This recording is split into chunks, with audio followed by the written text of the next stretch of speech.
experience and a journey.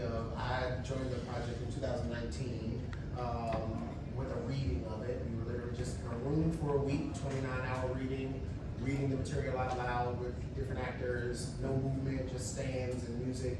And it was a wonderful opportunity. And when I got that audition, when I read the script, I was like, oh, this is exciting, this journey I get to take, even where the script was then, to be a mirror to audiences, to people of how to have expansion in their life and in their experiences.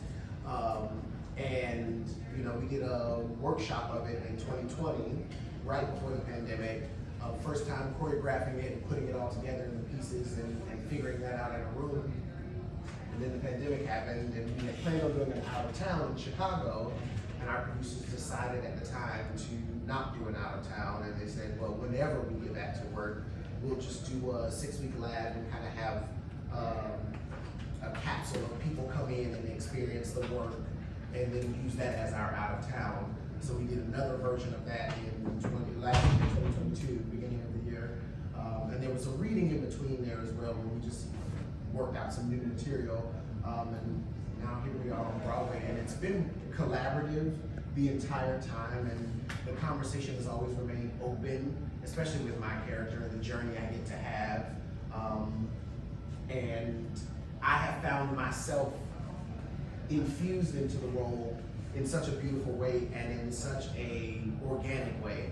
It wasn't me saying I need this put in or a thing. I would show up to the rehearsal room, and things I say in my real life found their way into the script. People, we always try to be respectful in our meet and greets and say, you know, say your name, say what role you play, and what are your pronouns. And in these moments, I always say, I'm J. Harrison G, I'm Jared Daphne, all things with respect.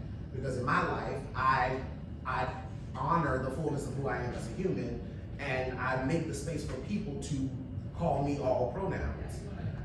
And so when I walked into the rehearsal room one day, and in the script it says, with love and respect, I'm like, oh, y'all are listening. You're paying attention to my experience and my existence, and allowing that to inform the art.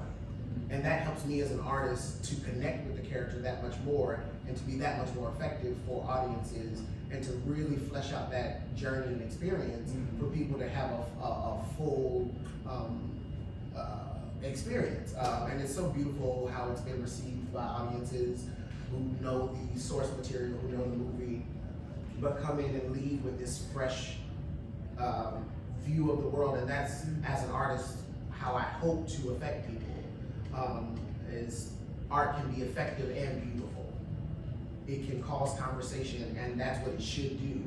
It should make people leave the theater and want to talk about it and have conversations amongst friends and family, and make you think a little differently than when you came in.